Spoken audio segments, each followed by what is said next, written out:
Ladies and gentlemen, the President of the United States. Good evening, my fellow Americans.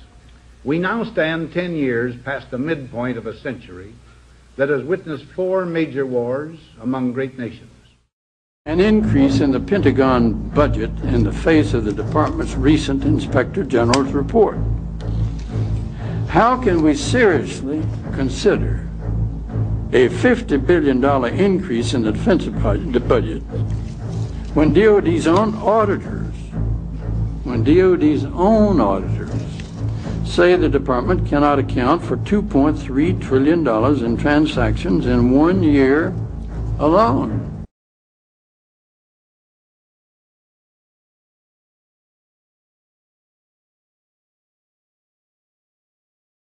This situation's a disgrace. It tells me that we can't meet our constitutional obligations to the taxpayers of our country to make sure that things are honestly and legally spent. It is an incredible thing that we arm the world and then turn around and come to Congress and say, look at all these weapons out there. They're almost superior to ours. They're comparable to ours. Well, of course they are. They're ours. We sold them to them. Since the end of the Cold War, we've sold more military weapons than the rest of the world combined. I get tired of saying that defense is to be made an excuse for wasting dollars. I don't believe we should pay 1 cent for defense more than we have to. In the councils of government, we must guard against the acquisition of unwarranted influence, whether sought or unsought, by the military-industrial complex.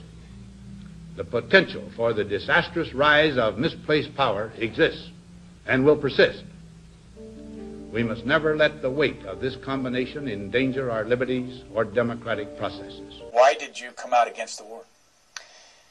Well, I was actually against the war when I was in the Pentagon, and the reason had to do with what I felt to be lies. Not so much lies told to the American people, but lies, in fact, promulgated on us.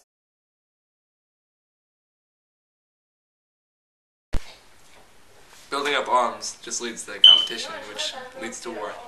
So the money spent on military equipment and things like that could definitely be spent on other things more worthwhile, such as education, things like that. I don't think it is worthy to spend a lot on military because we will lose our allocations on other budgets. By our country emphasizing so much of our spending and our time on weapons and things like that, it's giving the wrong idea to the rest of the world. We should take nothing for granted. Only an alert and knowledgeable citizenry can compel the proper meshing of the huge industrial and military machinery of defense with our peaceful methods and goals, so that security and liberty may prosper together.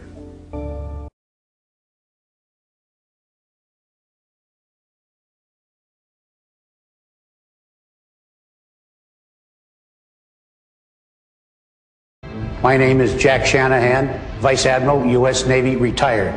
One of our nuclear bombs blows up Hiroshima 15 times over. 5 devastates Russia. After that, this is how many the U.S. has left.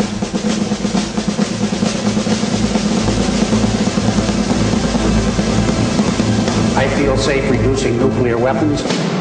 Do you?